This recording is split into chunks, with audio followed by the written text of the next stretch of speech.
الحمدللہ وکفا والصلاة والسلام علی من لا نبی بعدہ وعلی آلہ واصحابہ الذین اوفوا عہدہ الذین هم خلاصۃ العرب العرباء وخیر الخلائق بعد الانبیاء اما بعد فاعوذ باللہ من الشیطان الرجیم بسم اللہ الرحمن الرحیم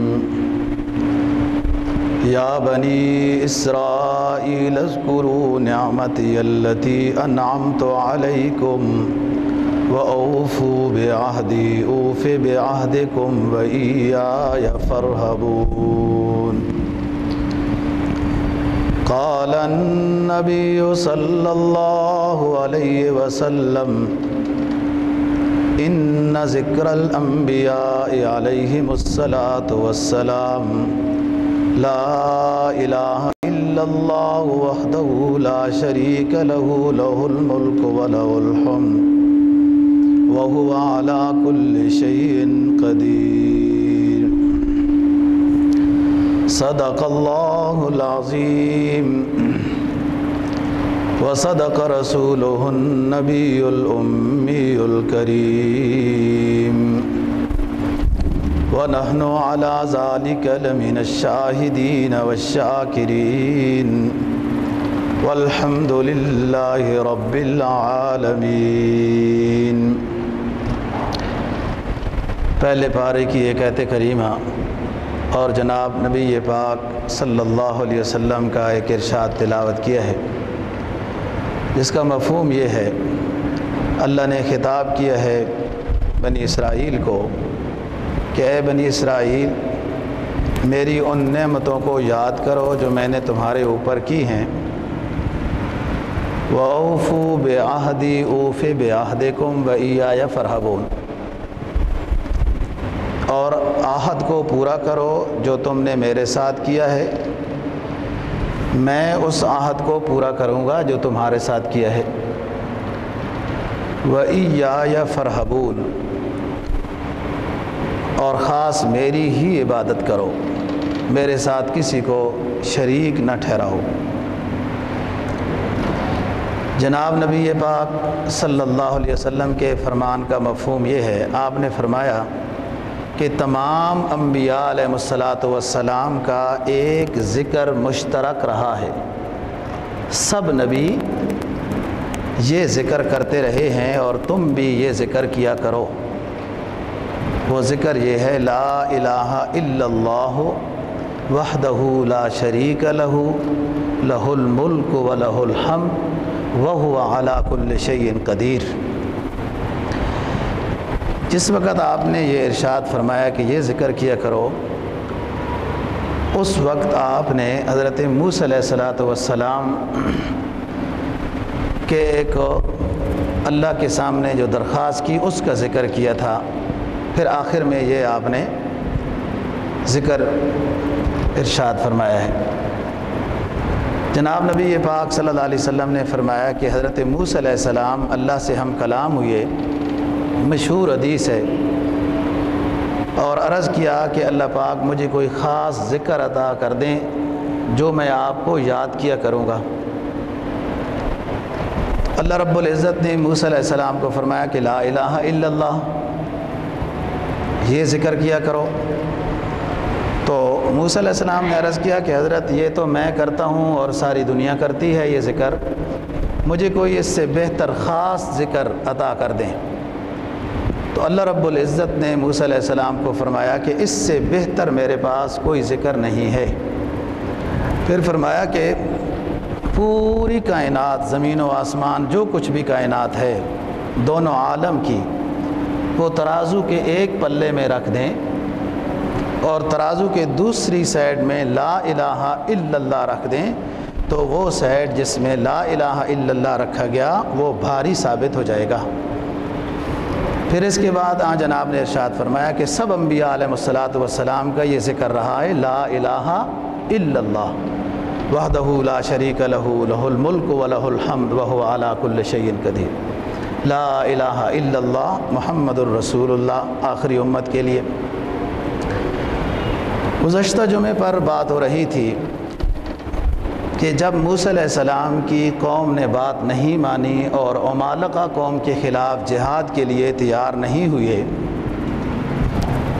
تو اللہ کی طرف سے ناراضگی آ گئی کہ یہیں پر 40 سنۃ یتیہون فی الارض، 40 سال تک اسی میدان میں سرگرداں رہو گے۔ یہ تو ناراضگی ہوئی، جب تک جہاد نہیں کرو گے فلسطین میں داخل نہیں ہو سکو گے۔ لیکن اللہ کی طرف سے انعامات بھی آتے رہے، ان پر بادل بھی سایہ کرتا رہا، اللہ کی طرف سے خصوصی طور پر کھانے کا انتظام بھی رہا۔ پھر موسیٰ علیہ السلام کے معجزے سے، اللہ پاک کے اذن سے ان کے لیے چشموں کا بھی انتظام ہوا۔ جب یہ نجات پا کے آئے، جناب نبی پاک صلی اللہ علیہ وسلم مدینہ طیبہ میں جب تشریف لائے، تو ایک مرتبہ یہ پتہ چلا کہ یہودیوں نے آج روزہ رکھا ہوا ہے۔ تو آپ نے پوچھا کہ کیوں انہوں نے روزہ رکھا ہے؟ بتایا ساتھیوں نے کہ یہ 10 محرم کا دن ہے، اور 10 محرم کے دن اللہ تعالیٰ نے موسیٰ علیہ السلام کو فرعون سے نجات دی تھی، اور فرعون غرق کے آب ہوا تھا۔ اس خوشی میں بطور شکرانے کے یہودی لوگ روزہ رکھتے ہیں۔ تو آپ صلی اللہ علیہ وسلم نے فرمایا کہ ہم موسیٰ علیہ السلام کے ساتھ زیادہ تعلق رکھنے والے ہیں، ہم 2 روزے رکھیں گے، 9 اور 10 یا 10 اور 11۔ محرم کے روزہ رکھنے کی بہت فضیلت ہے۔ 1 سال گناہ کی معافی اور 1 سال گناہوں کے معافی کے علاوہ ثواب نصیب ہوتا ہے۔ یہاں پر تھوڑی سی غور کرنے کی بات ہے کہ عبادت میں بھی مشابہت یہودیوں کے ساتھ آپ صلی اللہ علیہ وسلم نے گوارا نہیں کی کہ وہ بھی 1 روزہ رکھتے ہیں، چلو ہم بھی 1 رکھیں گے۔ نہیں، ہم 2 رکھیں گے تاکہ ان کے ساتھ مشابہت نہ ہو عبادت میں بھی۔ تو دیگر چیزوں میں یہود و نصارہ کے ساتھ مشابہت کی کیسے اجازت ہو سکتی ہے؟ حضرت موسیٰ علیہ السلام کو اللہ نے جب حکم دیا کہ ان کے لیے پانی کا انتظام کرو، اور وہ مختلف چشمے نکلے، میں نے بتایا ہے کہ عبد الوہاب مصری کی کتاب میں یہ بات ملتی ہے کہ آج بھی چند چشمے وہ موجود ہیں جو آباد ہیں، کئی ختم ہو گئے۔ موسیٰ علیہ السلام کو اللہ تعالیٰ نے بہت جلیل القدر پیغمبر اور اپنا کلیم بنایا تھا۔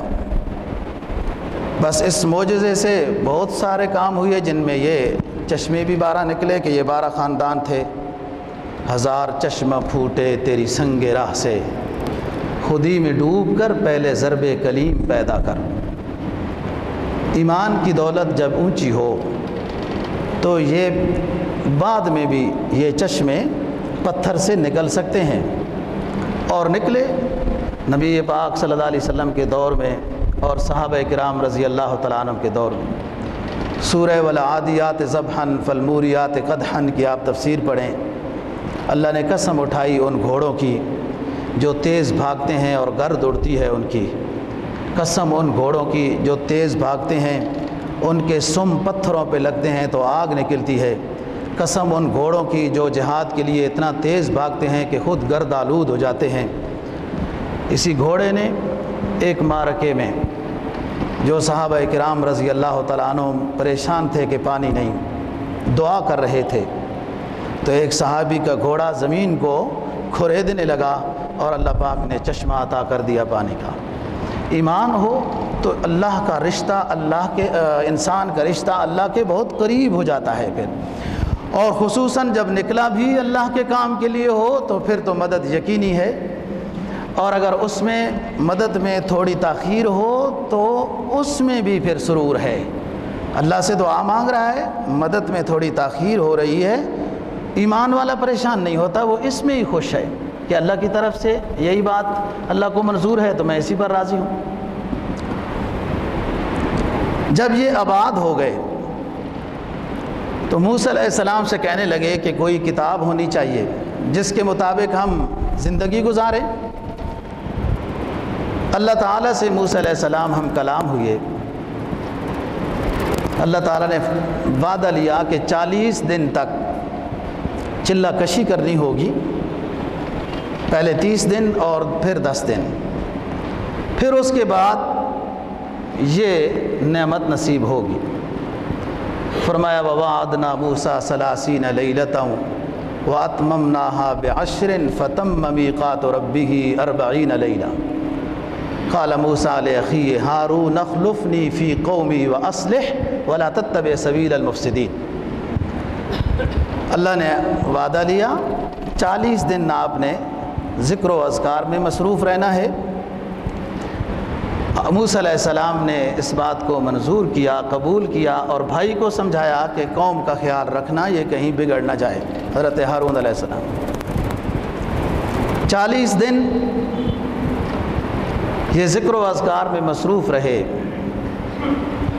بعد نے لکھا ہے کہ کوئی خاص اس میں کھانا بھی نہیں کھایا۔ 40 دن کے بعد اللہ پاک نے توریت عطا کی ہے جو مخصوص دھات کی تختیوں کے اوپر لکھی ہوئی تھی۔ بہت خوش ہو گئے۔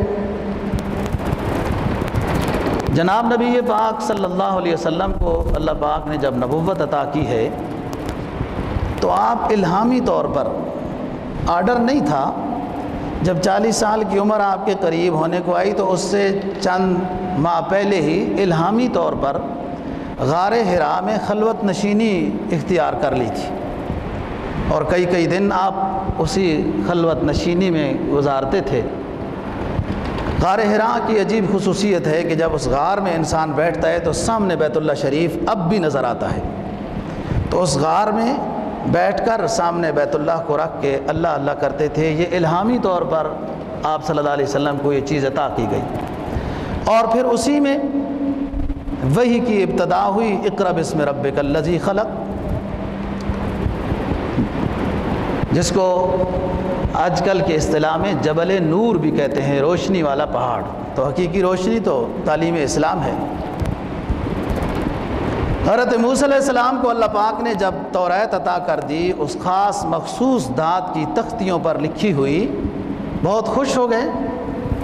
فلما جاء موسیٰ لمیقاتنا وکلمہ ربہ قال رب ارنی انظر الیک قال لن ترانی ولكن انظر الى الجبل فإن استقر مكانه فسوف ترانی فلما تجلى ربه للجبل جعله دكا وخر موسى صعقا فلما افاق قال سبحانك تبت اليك انا اول المؤمنین۔ خوش ہو گئے، چلے والی عبادت اللہ نے قبول کر لی، توریت مل گئی، شوق بڑھا کہ اللہ لذت دیدار سے بھی محظوظ فرما دے، اپنا دیدار بھی نصیب کرا دے۔ اللہ پاک نے فرمایا کہ اے موسیٰ دیدار نہیں کر سکتے ہو، یہ صلاحیت نہیں ہے آپ میں، لیکن اگر آپ اصرار ہی کرتے ہیں، انظر الی الجبل فإن استقر مکانہ فسوف ترانی، میں تھوڑی سی تجلی اس پہاڑ کے اوپر ڈالتا ہوں، اگر پہاڑ اپنی جگہ پر ٹھہرا رہا ہو بہو جیسے اب ہے تو پھر آپ مجھے دیکھ سکو گے، لیکن اگر پہاڑ ریزہ ریزہ ہو گیا تو پھر آپ مجھے نہیں دیکھ سکو گے۔ فلما تجلی ربہ للجبل جعلہ دکا وخر موسیٰ صعقا، جب اللہ رب العزت نے اپنے تجلی پہاڑ کے اوپر ڈالی، پہاڑ ریزہ ریزہ ہو گیا اور موسیٰ علیہ السلام بے ہوش ہو گئے۔ جب ہوش آیا فلما افاق قال تبت الیک وانا اول المؤمنین، یا اللہ اس درخواست کے اوپر میں معافی چاہتا ہوں، یہ مجھ سے غلطی ہو گئی ہے اور میں آپ کا ماننے والا ہوں۔ یہ ویسے ایک شوق تھا دیدار کرنے کا، ایمان میں کمی نہیں تھی کہ آپ کو دیکھ کر ایمان لاؤں گا، ایمان والا ہوں، لذت دیدار کا شوق تھا اس پر یہ درخواست کی ہے جو میں اس قابل نہیں تھا، میں توبہ اور معافی چاہتا ہوں۔ حضرت موسیٰ علیہ السلام اللہ کے جلیل القدر پیغمبر ہیں، اور قرآن مجید نے سورہ نجم میں کیا فرمایا؟ ثم دنا فتدلی فکان قاب قوسین او ادنی فاوحی الی عبدہ ما اوحی ما کذب الفؤاد ما رأى افتمارونہ علی ما یری ولقد رآہ نزلۃ اخری عندہا سدرۃ المنتہی عندہا جنۃ المأوی اذ یغشی السدرۃ ما یغشی ما زاغ البصر وما طغی لقد رآ من آیات ربہ الکبری، کہ رسول پاک صلی اللہ علیہ وسلم کو معراج پہ بلایا، اللہ پاک نے فرمایا قریب آ جاؤ، ثم دنا فتدلی فکان قاب قوسین او ادنی، ایک تیر کمان جتنا فاصلہ رہ گیا، آپ اللہ کے شکر بجا لانے کے لیے سجدے میں گر گئے اور اللہ کا دیدار ہوا۔ ما زاغ البصر وما طغی، نبی کی نہ آنکھ نے اللہ کے دیدار کرنے میں کوئی غلطی نہیں کی ہے، اللہ ہی کو دیکھا ہے، اور بار بار یہ دیدار ہوتا رہا۔ جو 50 نمازیں فرض ہوئی پھر کم ہوتی رہی، جناب نبی پاک صلی اللہ علیہ وسلم کا یہ مقام ہے کہ اللہ نے عالم آخرت میں آپ کو وہ صلاحیت عطا کر دی کہ جس صلاحیت کی وجہ سے نبی پاک صلی اللہ علیہ وسلم نے اللہ پاک کا دیدار کیا ہے۔ عام اصول تو اللہ کا یہی ہے، لا تدرکہ الابصار وہو یدرک الابصار وہو اللطیف الخبیر، کہ کوئی اس کو نہیں دیکھ سکتا، وہ سب کو ہر جگہ ہر وقت ہر حالت میں دیکھ رہا ہے۔ دنیا میں، آخرت میں اللہ پاک اہل جنت کو اپنا دیدار نصیب کرائیں گے، اور ہر جنتی کا الگ الگ گروہ ہوگا اس کے تقوی کی کوالٹی کے لحاظ سے۔ بعض جنتی ایسے ہوں گے انہیں دیدار ربانی صبح دوپہر شام نصیب ہوگا، اور بعض کو ہفتے میں، بعض کو مہینے میں، بعض کو سال میں اللہ پاک کا دیدار نصیب ہوگا، اور اس وقت یہ جنتی برداشت کر سکیں گے کہ اللہ پاک کی طرف سے ان کو وہ نگاہ اور وہ صلاحیت عطا کر دی جائے گی جس سے اللہ پاک کا دیدار یہ کر سکیں گے۔ موسیٰ علیہ السلام کو اب تختیاں مل گئیں، ہوش آ گیا، معذرت کر لی اور واپس آ گئے۔ اللہ پاک نے حکم دیا موسیٰ علیہ السلام کو کہ آپ ان تختیوں کے ذریعے سے، ان تعلیمات کے ذریعے سے قوم کی رہنمائی کریں اچھے طریقے سے، تاکہ وہ راہ راست پر رہے۔ جب یہ پہنچے اپنے اس خاص علاقے میں تو پتہ چلا کہ قوم کا ایک معقول حصہ وہ بت پرستی میں مبتلا ہو چکا ہے، گائے کے بچے کی عبادت میں لگا ہوا ہے۔ بہت پریشان ہو گئے۔ ایک عام نیک شخص بھی منکر کو دیکھ کر پریشان ہو جاتا ہے، تو اللہ کے نبی جو ایک اچھی حالت میں ان کو چھوڑ کر گئے ہیں اور اپنے بھائی ہارون علیہ السلام کو ان کے لیے رہبر اور رہنما بنا کر گئے ہیں، حضرت ہارون علیہ السلام سے موسیٰ علیہ السلام نے پوچھا کہ آپ نے ان کو کیوں نہیں سمجھایا، یہ کیا ہو گیا ان کو؟ قوم کو وہ سمجھاتے رہے، ہارون علیہ السلام نے بتایا، لیکن یہ کہتے تھے لن نبرح علی عاکفین حتی یرجع الینا موسیٰ، ہم مسلسل اس کے ارد گرد طواف کرتے رہیں گے یہاں تک کہ موسیٰ علیہ السلام واپس آ جائیں۔ ان کی قوم میں ایک شخص جس کو قرآن مجید نے سامری کے لفظ سے تعبیر کیا ہے، واللہ عالم بالصواب، مفسرین نے لکھا ہے کہ یہ بنی اسرائیل میں سے نہیں تھا، کوئی قبیلہ تھا سمیرہ، یہ اس علاقے کا آدمی تھا، ہوشیار سمجھدار تھا، ظاہری طور پر ایمان والا تھا، بس مسلمانوں کے ساتھ جڑا ہوا تھا، نفس الامر میں وہ کافر اور مشرک، مسلمانوں کو نقصان پہنچانے کے لیے بس اسی فکر میں لگا ہوا تھا۔ جب موسیٰ علیہ السلام ادھر گئے، 40 دن ایک معقول وقت ہوتا ہے، وہ جو زیورات بنی اسرائیل کی خواتین نے قبطیوں سے لیے تھے مستعار کہ کوئی میلہ ہے اس میں ہم استعمال کریں گی، اور اتفاق سے وہ یوں آ گئی، وہ دریا میں غرق ہو گئے۔ اس سامری نے کہا وہ سارے زیورات جمع کرو، یہ غلط بات ہے، تمہارے پاس نہیں ہونے چاہیے، یہ ناجائز ہے، کسی کا عاریت لیا ہوا ہے، بہرحال عورتوں نے واپس کر دیے۔ اس نے گائے کا بچہ بنایا اور ایک تبلیغ کی کہ اصل بات یہ ہے کہ پوری کائنات کو جو اللہ نے بنایا ہے، یہ سمجھا رہا ہے ان کو اپنے ذہن کے مطابق، اور یہ بات آپ نے بھی کئی کتابوں میں دیکھی ہوگی۔ پھر یہ کائنات یوں پانی پر، پانی ایک پڑی پر، پڑی کو اٹھایا ہوا ہے ایک گائے اپنے سینگوں کے اوپر، اس لیے گائے مبارک ہے، اور یہ گائے کا بچہ ہے۔ جبرائیل علیہ السلام جب میدان تیہ میں موسیٰ علیہ السلام کے پاس آتے تھے تو جہاں ان کی براق کے قدم لگتے تھے اس کی مٹی اس نے سنبھالی ہوئی تھی سامری نے۔ وہ زیورات کو پگھلا کر گائے کا بچہ بنا کر اس کے اندر وہ مٹی ڈال دی۔ فَقَبَضْتُ قَبْضَةً مِّنْ أَثَرِ الرَّسُولِ فَنَبَذْتُهَا وَكَذَلِكَ سَوَّلَتْ لِي نَفْسِي۔ کہتا ہے میں نے وہ فرشتے کے اثرات لے لیے تھے، پھر اس کے اندر ڈال دیے، میرے جی نے مجھے یہ سبق سکھایا کہ یوں کر دوں۔ بہرحال موسیٰ علیہ السلام متوجہ ہوئے پہلے اپنے بھائی کے پاس کہ آپ نے ان کو کیوں نہیں سمجھایا۔ انہوں نے کہا کہ اے موسیٰ میں ان کو سمجھاتا رہا، لیکن سختی کے ساتھ اس لیے نہیں سمجھایا، یا ابن لا تاخذ بلحیتی ولا براس انی خشیت ان تقول فرقت بینی و بینا۔ میری داڑھی کو، میرے سر کو نہ پکڑو، مجھے نہ مارو۔ اے بھائی، میری ماں کے بیٹے، میں ان کو سمجھاتا رہا لیکن یہ میری بات نہیں مانتے تھے۔ سختی اس لیے نہیں کی کہ پھر آپ سے بھی ڈر لگتا تھا کہ آپ واپس آ کے کہتے کہ ان پر کیوں سختی کی ہے کہ یہ دو گروہ ہو گئے ہیں، اس لیے سختی نہیں کی۔ بہرحال موسیٰ علیہ السلام متوجہ ہوئے۔ قال فما خطبک یا سامری، تو نے یہ کیا پروگرام کیا ہے؟ اس نے پھر اپنی یہ بتائی کہ میں یوں دیکھ رہا تھا جو اور نہیں لوگ سمجھتے تھے، اور اس طریقے سے میں نے ایک بچہ بنایا، میرے دل نے یہ بات چاہی اور یوں۔ حضرت موسیٰ علیہ السلام نے اس کو بد دعا دی، فرمایا کہ فَإِنَّ لَكَ فَاذْهَبْ فَإِنَّ لَكَ فِي الْحَيَاةِ أَن تَقُولَ لَا مِسَاسَ۔ جاؤ، دنیاوی زندگی میں تمہارے اوپر یہ ذلت مسلط کر دی گئی ہے کہ تم چلتے پھرتے رہو گے اور یہ کہتے رہو گے لا مساسا لا مساسا، مجھے ہاتھ نہ لگانا۔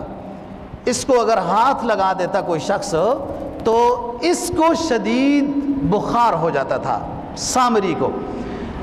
پھر جدھر سے چلتا تھا، لوگ سامنے آ رہے ہیں تو پہلے سے اعلان کرتا ہوا جاتا تھا مجھے ہاتھ نہ لگانا، مجھے ہاتھ نہ لگانا، مجھے ہاتھ۔ یہ بیماری آج بھی یہ موجود ہے، اور ڈاکٹر یہ کہتے ہیں کہ آپ ان کو یہ بتاؤ کہ مجھے ہاتھ نہ لگانا ورنہ آپ کو شدید بخار ہو جائے گا۔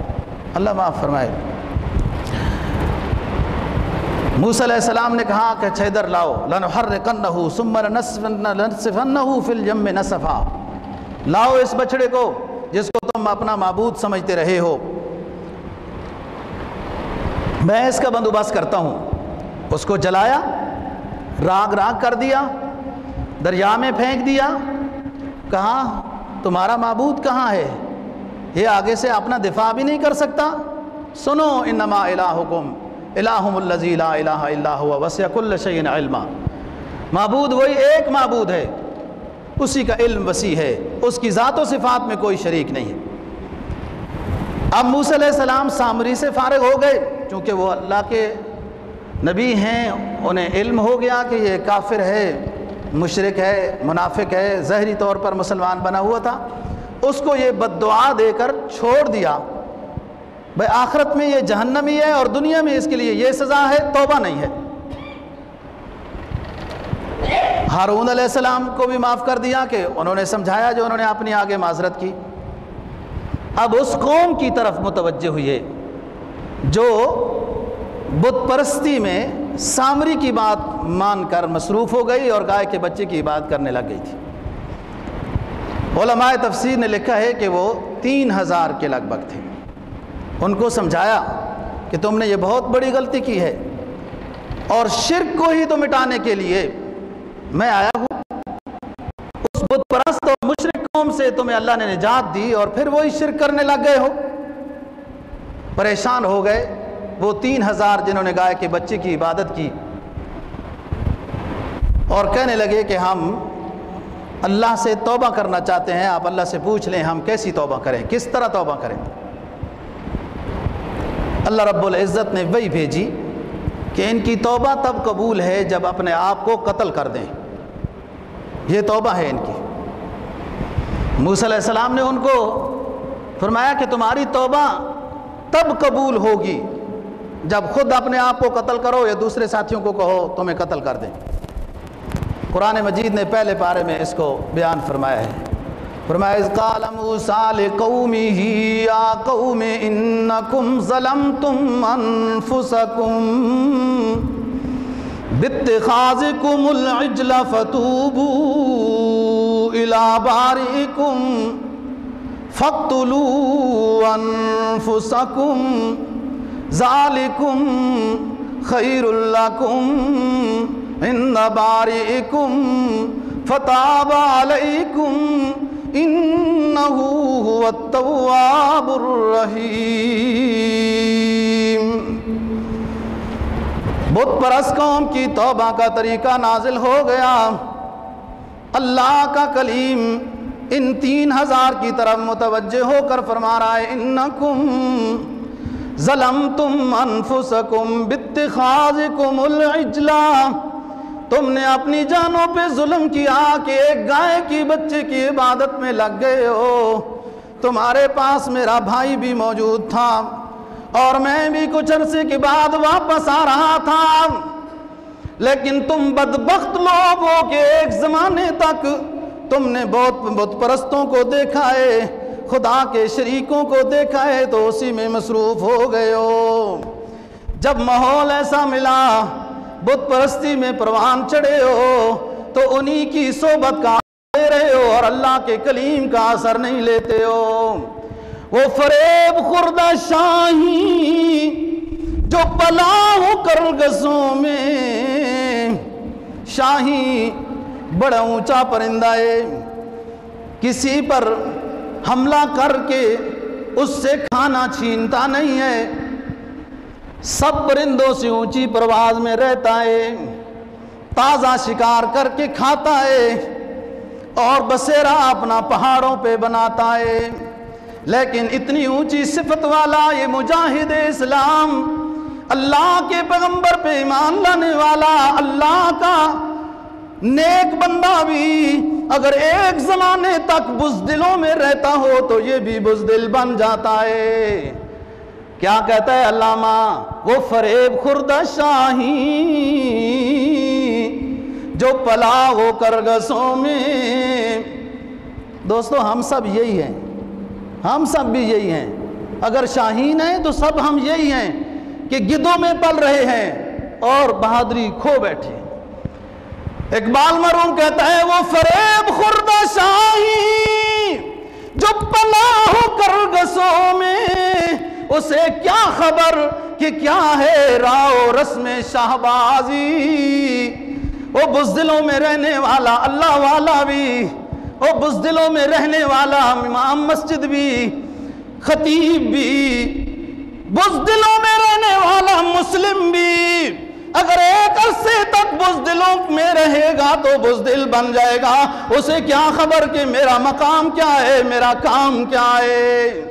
موسیٰ علیہ السلام نے فرمایا کلیم کا اثر نہیں لیتے ہو، اللہ کے کلیم کا اثر نہیں لیا اور پرانی صحبت بد کا اثر لیا۔ انکم ظلمتم انفسکم باتخاذکم العجل فتوبوا الی بارئکم فاقتلوا انفسکم ذالکم خیر لکم فتاب علیکم انہ هو التواب الرحیم۔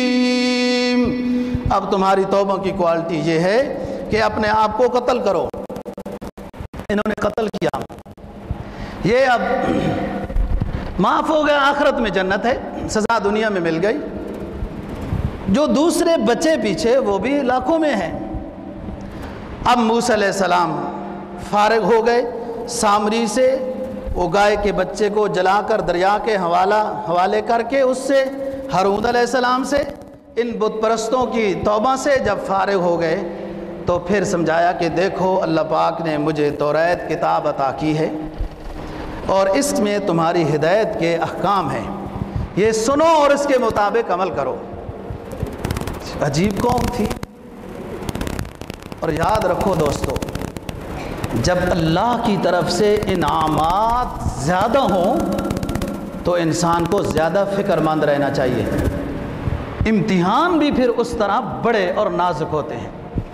اب اس لحاظ سے تو یہ قوم اتنی اونچی ہے کہ کھانے نازل ہو رہے ہیں، بادل سایہ کر رہے ہیں، کپڑے جو وجود پر پہنے ہیں وہی بڑے ہو رہے ہیں، وہ میلے ہی نہیں ہوتے ہیں، اور بڑی عیش و عشرت کے ساتھ جیسے جنت میں جنتی رہیں گے ایسے رہ رہے ہیں۔ موسیٰ علیہ السلام نے سمجھایا کہ میرے پاس کتاب آ گئی ہے اور میں تمہیں سمجھاؤں گا، اس کے مطابق زندگی گزارو۔ یہ ایسی ہٹ درم قوم کہنے لگے ہمیں کیا پتہ ہے کہ آپ کو اللہ نے یہ کتاب دی ہے، ہو سکتا ہے ویسے ہی ادھر گئے ہو تو وہاں سے کوئی تختیاں لکھی لکھائی لے آئے ہو اور ہمیں سمجھانے لگ گئے ہو۔ ہم جب تک اللہ کی بات نہیں سنیں گے، اللہ کو دیکھیں گے نہیں، اللہ یہ فرمائے کہ یہ میں نے کتاب موسیٰ علیہ السلام کو دی ہے، اس وقت تک ہم نہیں مانتے۔ موسیٰ علیہ السلام نے کہا توبہ اور استغفار میں مصروف ہو جاؤ۔ پہلے ایک قوم کے اوپر توبہ کی صورت اللہ پاک نے یہ نازل فرمائی کہ اپنے آپ کو قتل کرو، کہیں تمہارے اوپر بھی یہی نہ ہو جائے۔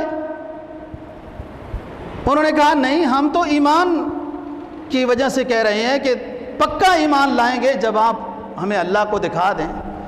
موسیٰ علیہ السلام نے بتایا میں اللہ کو نہیں دیکھ سکا، آپ کیسے دیکھو گے؟ بہرحال وہ اصرار پہ رہے۔ موسیٰ علیہ السلام نے پھر یہ فرمایا کہ ساروں کا جانا اب یہ تو صحیح نہیں ہے، سرداروں کو لے کے چلا جاتا ہوں۔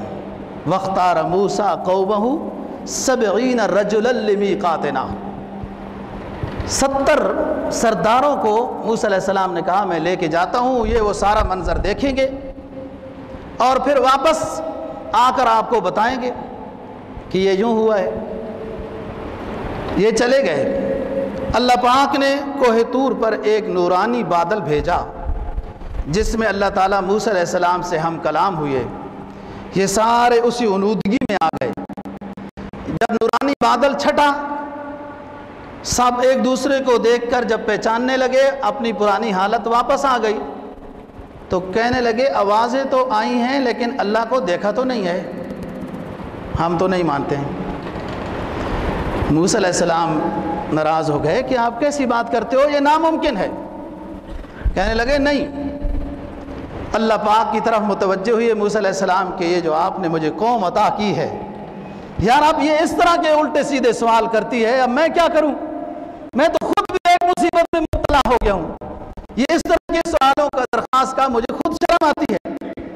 اللہ پاک ناراض ہو گئے اور فَأَخَذَتْهُمُ الصَّاعِقَةُ، اوپر سے ایک بجلی گری اور سارے جل گئے، تباہ ہو گئے۔ موسیٰ علیہ السلام اور پریشان ہو گئے، کہتے ہیں قَالَ رَبِّ لَوْ شِئْتَ أَنْ تَأْهْلِكَهُمْ، کہ اے اللہ اگر ان کو تباہ ہی کرنا تھا تو ادھر ہی کر دیتے، میں اب اکیلا واپس کیسے جاؤں گا؟ وہ اور ان سے بھی گئی گزری، یہ تو سردار تھے، پھر بھی کوئی پڑھے لکھے تھے، کوئی سمجھدار تھے، وہ جو ادھر جاہلوں کے پاس اکیلا جاؤں گا تو وہ مجھے نہیں چھوڑیں گے، آپ کا پیغام تو پھر بند ہو جائے گا۔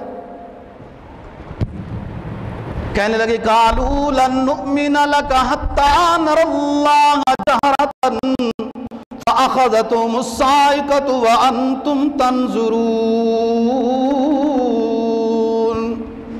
اے موسیٰ ہم ہرگز آپ کو کما حقہ نہیں مانیں گے، حتى نرى الله جهرة، یہاں تک کہ ان آنکھوں سے اپنے اللہ کو ہم نہ دیکھ لیں، اس وقت تک نہیں مانیں گے۔ اللہ کو جلال آیا، فَأَخَذَتْهُمُ الصَّاعِقَةُ وَأَنْتُمْ تَنْظُرُونَ، اللہ نے آسمانی بجلی گرائی اور سارے جل گئے۔ پھر اللہ کا کلیم متوجہ ہوا، اے میرے رب میں کیسے واپس جاؤں اس بدبخت قوم کے پاس کہ جس کے ہر روز نئے ہیلے اور بہانے ہیں۔ فرمایا اللہ پاک نے ثم بعثناکم، ہم نے اپنے کلیم کی بات کو قبول کر لیا، اپنے کلیم کی دعا کو قبول کر لیا، جن 70 کو جلایا تھا دوبارہ اٹھا دیا۔ ثم بعثناکم من بعد موتکم لعلکم تشکرون، ہم نے مار کر، عذاب کے ذریعے سے مار کر، جلا کر، پھر اپنے کلیم کی دعا کو قبول کرتے ہوئے تمہیں دوبارہ زندہ کر دیا۔ او بنی اسرائیل قوم، اتنا بڑا اللہ کا کارنامہ دیکھ کر اب تو اللہ کے شاکر بن جاؤ، لعلکم تشکرون۔ بہرحال جی اب یہاں سے تو یہ خاموشی سے موسیٰ علیہ السلام کے ساتھ چلے میدان تیہ میں کہ ٹھیک ہے اللہ پاک نے مار دیا تھا اور اللہ نے زندہ کیا، اللہ سمجھ میں آ گیا ہے۔ اب زیادہ اس لیے نہیں بول رہے کہ کوئی اور لفظ ایسا نکلا تو کہیں دوبارہ جلا دیے گئے تو اٹھنا مشکل ہو جائے گا پھر تو۔ جب وہاں گئے موسیٰ علیہ السلام نے بتایا کہ یوں اللہ نے پہلے ہم کلامی کی، پھر انہوں نے یوں کیا، پھر عذاب ہوا، پھر اللہ نے دوبارہ زندہ کیا۔ اللہ کی شان ہے نا جی، اصول تو یہ ہے کہ جب ایک دفعہ مار دیتا ہے دوبارہ زندہ نہیں کرتا، لیکن اس کا اپنا اصول ہے، جب توڑنا چاہے تو کون پوچھنے والا ہے اس سے؟ قادر جو ہے۔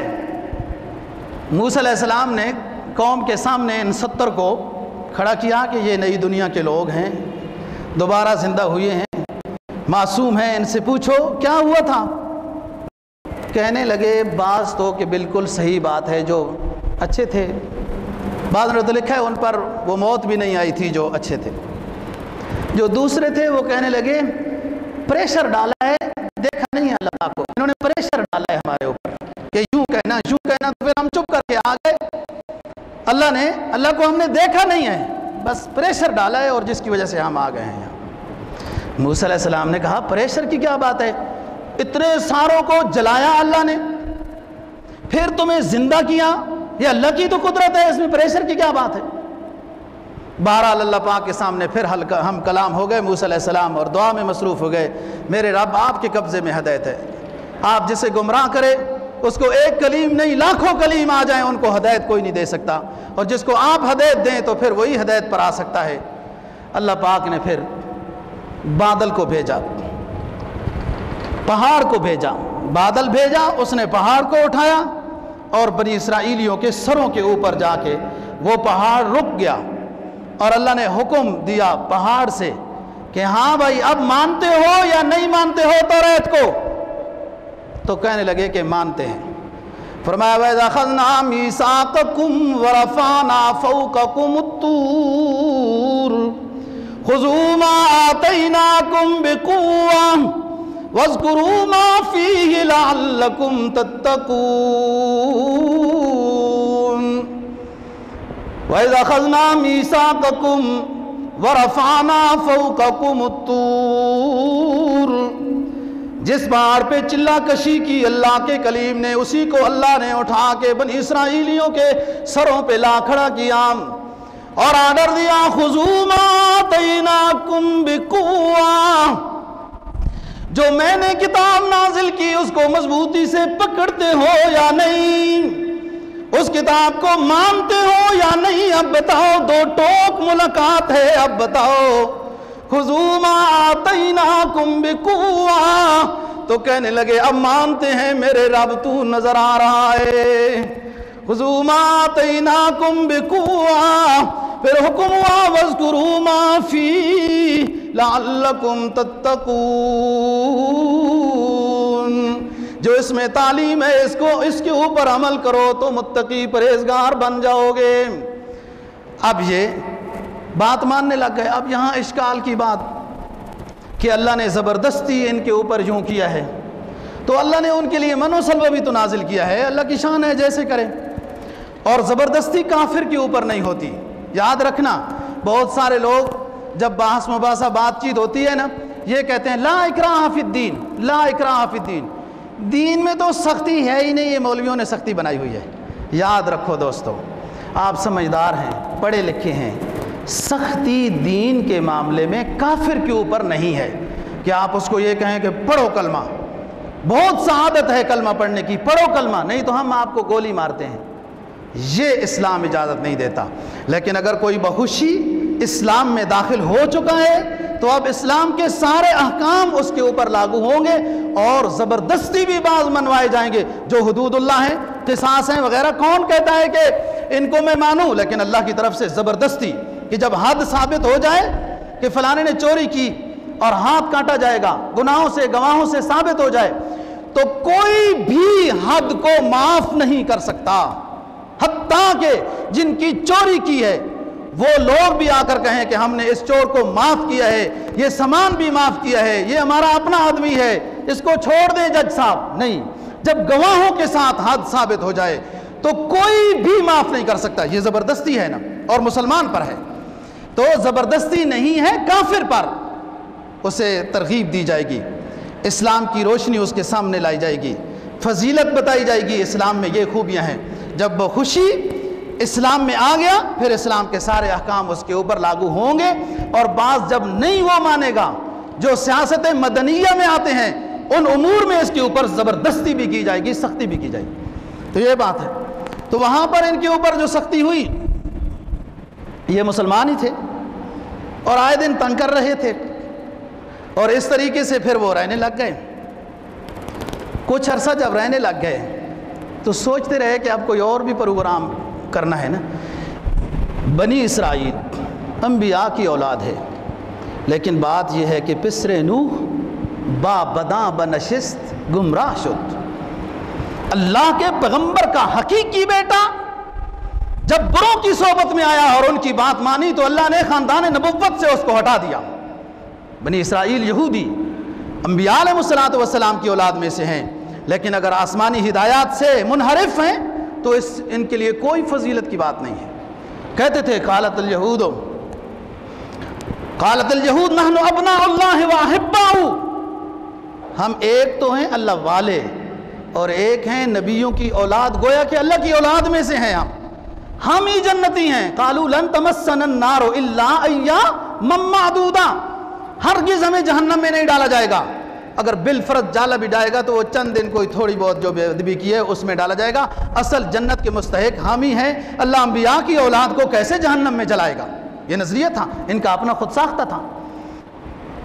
بنی اسرائیلی قوم پیغمبر کے ہوتے ہوئے بھی یہ ہیلے حجتیں عجیب عجیب اعتراض کرتے رہے، پریشان کرتے رہے، پیغمبر ان کو سمجھاتے رہے۔ کئی پیغمبروں کو انہوں نے بلا وجہ قتل کیا، جو قرآن مجید نے یہ بات نقل کی ہے، بلا وجہ کہ آپ نے ہماری مرضی کے خلاف تقریر کیوں کی ہے؟ بیت المقدس کے منبر پر بنی اسرائیلیوں نے اپنے پیغمبروں کو قتل کیا کہ آپ ہماری مرضی کے خلاف تقریر کر رہے ہو، اس طرح تقریر کیا کرو جس طرح ہم کہتے ہیں۔ بھائی پیغمبر کیسے تقریر کرے؟ جو اس کے اوپر وحی آ رہی ہے وہ لوگوں کو بتانی ہے کہ لوگوں کی مرضی کے مطابق کہنا ہے کہ چڑیاں پہنو، ننگے پھرو، اس سے لوگ تو اس سے خوش ہوں گے، پھر اس سے امام کی تنخواہ بھی زیادہ ہوگی۔ اب امام اس کو راضی کرے یا ان کو راضی کرے، اور پھر یہ نبی کا مقام، اس لیے قتل کیا۔ ہیلے حجتیں بہانے، اس کا اس وقت سے لے کر آج تک اس قوم کا یہی طریقہ ہے، اور چند ہو کر جو پوری دنیا کو انہوں نے بے وقوف بنایا ہوا ہے، اور عملاً وہ غالب ہیں، اس لیے کہ ہم اللہ سے دور ہیں تو اس لیے اللہ نے ہمارے اوپر مسلط کر دیا ہے ان کو۔ جب ہم اللہ کے قریب ہوں گے تو پھر وہ ضربت علیہم الذلۃ والمسکنہ میں پھر وہ آئیں گے۔ کہنے لگے یہ کیا بات ہوئی ہے؟ جب مصر میں رہتے تھے تو طرح طرح کی سبزیاں کھاتے تھے، کھانے کھاتے تھے، یہاں جب آپ کی بات مان کر آئے ہیں، فرعونیوں کو اللہ نے غرق کیا ہے اور ادھر آپ کے ساتھ رہ رہے ہیں، تو ایک ہی کھانا ہمیں دیا جاتا ہے، کھانا کیوں نہیں بدلتا؟ ہمارے لیے پیاز ہونے چاہیے، کھیرا ہونا چاہیے، دال ہونی چاہیے، کیا مانگ رہے ہیں اللہ سے؟ یہ ان کوالٹی ہے نا، جس کی جتنی کوالٹی ہے اس کے مطابق وہ مانگے گا۔ میں نے خود مطاف میں ایک بندے سے دعا یہ سنی ہے، یا اللہ نسوار عطا کر دے، نسوار عطا کر دے۔ وہ الگ بات ہے کہ اس کو عطا ہو گئی یا مل گئی، تو ہر بندے کو کیا ضرورت وہ مانگ رہا ہے۔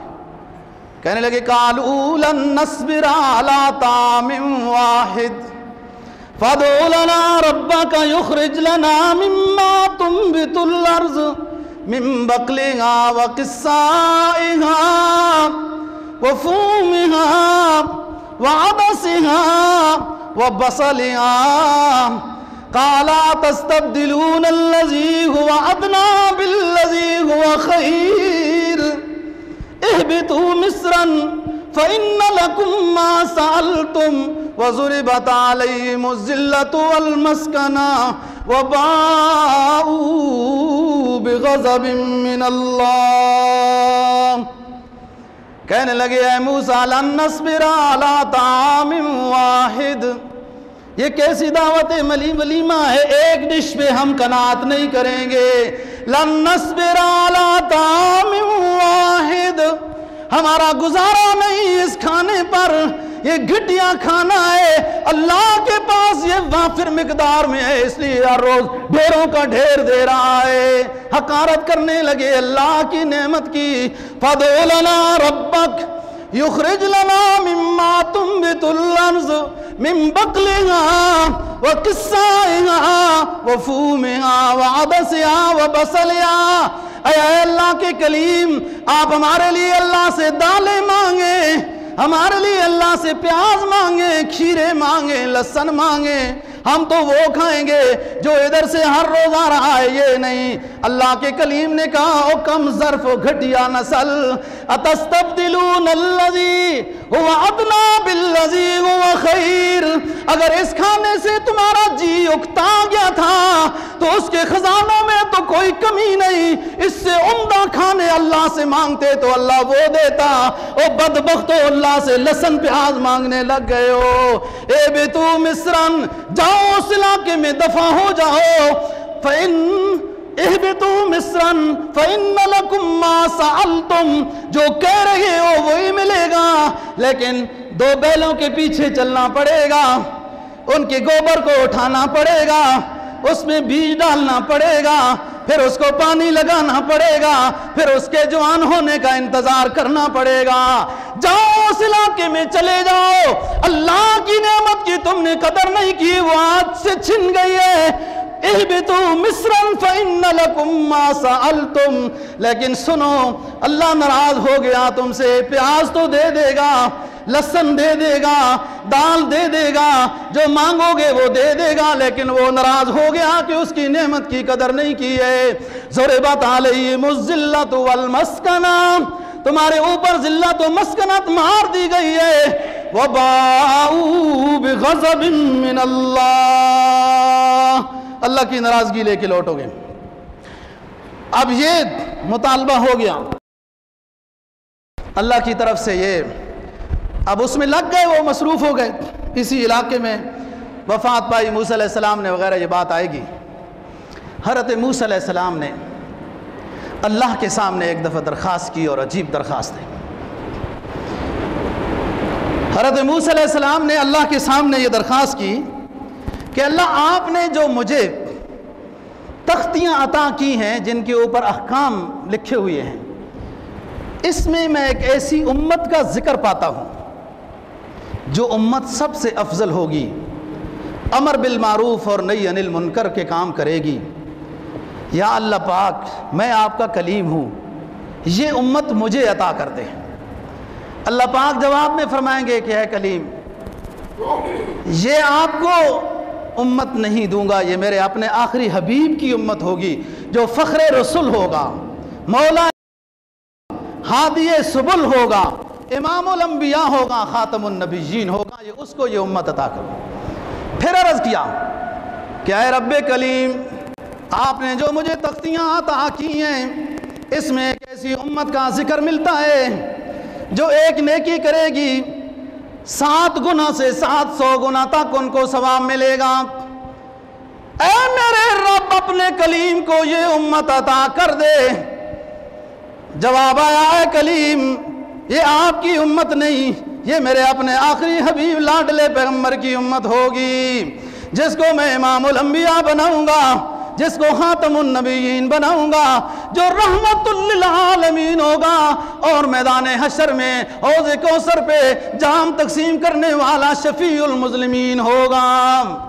پھر موسیٰ علیہ السلام نے عرض کیا، اے رب کلیم، مجھے اپنی تختیوں میں ایک ایسی قوم کا ہے جو جہاد کرے گی، خوش ہو کر کرے گی، بہادری سے لڑے گی، الہ کلمت اللہ کے لیے جانوں کے نذرانے دینا بھی کم سمجھے گی، بار بار شہادتوں کو قبول کرنے کی درخواستیں کرے گی، حتیٰ کہ یہ امت آخری زمانے میں دجال کے خلاف بھی جہاد کرے گی۔ اے میرے رب یہ امت میری بنا دے، اللہ پاک کی طرف سے جواب آئے گا، اے کلیم ہرگز نہیں، میں اپنے آخری حبیب کی یہ امت بناؤں گا۔ پھر اللہ رب العزت کے سامنے حضرت موسیٰ علیہ السلام ہم کلام ہو گئے، دعا کر رہے ہیں، میرے رب میری تختیوں میں ایک ایسی امت ملتی ہے کہ اس کے امیر صدقہ نکالیں گے، غریبوں کو دیں گے، مال غنیمت ان کے لیے حلال بنے گا، قربانی کا گوشت ان کے لیے حلال طیب ہوگا، مال غنیمت ان کے لیے حلال طیب ہوگا، صدقات و خیرات ان کے عمراء نکالیں گے، غربا میں تقسیم کریں گے۔ میرے رب یہ تو کم از کم یہ امت مجھے عطا کر دے۔ اللہ پاک فرمائیں گے، اے کلیم آپ میرے کلیم ضرور ہو، آپ پر توریت ضرور نازل کی ہے، آپ انبیاء کے خاندان میں سے نبی ہو، لیکن یہ امت میں اپنے آخری حبیب کی امت بناؤں گا۔ پھر دست بدعا ہو گئے، اے میرے رب مجھے ایک ایسی امت اپنی تختیوں میں ملتی ہے جن کے حق میں دعائیں قبول ہوتی ہیں، ان امتوں کا واسطہ دے کر اگر کوئی دعا مانگے تو اللہ دعا قبول کرتے ہیں۔ اے اللہ مجھے ایسی امت عطا کر دے۔ اللہ پاک کی طرف سے حکم ہوگا کہ اے کلیم ہرگز نہیں، یہ آپ کو امت نہیں ملے گی، یہ میرے آخری حبیب کی امت ہے۔ حضرت موسیٰ علیہ السلام نے دعا کرتے ہوئے اپنی توریت کی تختیاں اٹھائی ہوئی تھیں، تختیاں نیچے رکھ دیں اور عرض کیا کہ اے رب جلیل، اے رب آدم، اے رب الانبیاء، اے رب کلیم، اے رب امام الانبیاء، جب ساری درخواستیں میری رد ہو گئیں تو میری آخری درخواست قبول کر لے کہ مجھے بھی اس پیغمبر کا امتی بنا دے۔ اللہ پاک نے فرمایا کہ یہ تو ضرور ہوگا، کسی نبی کی نبوت قبول نہیں جب تک میرے محبوب پیغمبر پر ایمان نہیں لائیں گے۔ فرمایا وَإِذَا أَخَذَ اللَّهُ مِيثَاقَ النَّبِيِّينَ لَمَا آتَيْتُكُم مِّن كِتَابٍ وَحِكْمَةٍ ثُمَّ جَاءَكُمْ رَسُولٌ مُصَدِّقٌ لِّمَا مَعَكُمْ لَتُؤْمِنُنَّ بِهِ وَلَتَنصُرُنَّهُ قَالُوا أَقْرَرْنَا قَالَ فَاشْهَدُوا وَأَنَا مَعَكُم مِّنَ الشَّاهِدِينَ۔ اللہ نے سب انبیاء کی روحوں کو جمع کیا، ادھر سردار انبیاء کی روح کو بھی حاضر کیا، سب انبیاء کی روحوں کو آرڈر کیا کہ یہ میرا آخری حبیب ہے، امام الانبیاء ہے، خاتم النبیین ہے، سید کونین ہے۔ اے انبیاء کی جماعت، تمہارا ایمان، تمہاری نبوت، تمہاری تمام نیکیاں اس وقت قبول ہوں گی جب اس میرے آخری حبیب پر ایمان لے آؤ۔ سب ایمان کا اعلان کرنے لگ گئے، قالوا اقررنا، اے اللہ ہم اقرار کرتے ہیں آپ کے آخری حبیب پر ایمان کا، آپ ہمارے گواہ بن جاؤ۔ اللہ کہتے ہیں میں گواہ بن گیا، تمہارے ساتھ میں بھی گواہی دوں گا کہ تم نے ایمان لایا ہے۔ موسیٰ علیہ السلام کی یہ درخواست کہ مجھے اور کوئی دعا قبول نہیں تو امتی تو بنا دے یا رب۔ اللہ نے تمام انبیاء کو امتی بنایا، اور پھر معراج کے سفر میں سب انبیاء کو فرمایا کہ اب امام الانبیاء کے پیچھے نماز پڑھو۔ ایمان تو عالم ارواح میں لایا، اب نماز پڑھو تاکہ وہ ایمان تمہارا بالمشاہدہ ہو گیا اس پیغمبر آخری پر۔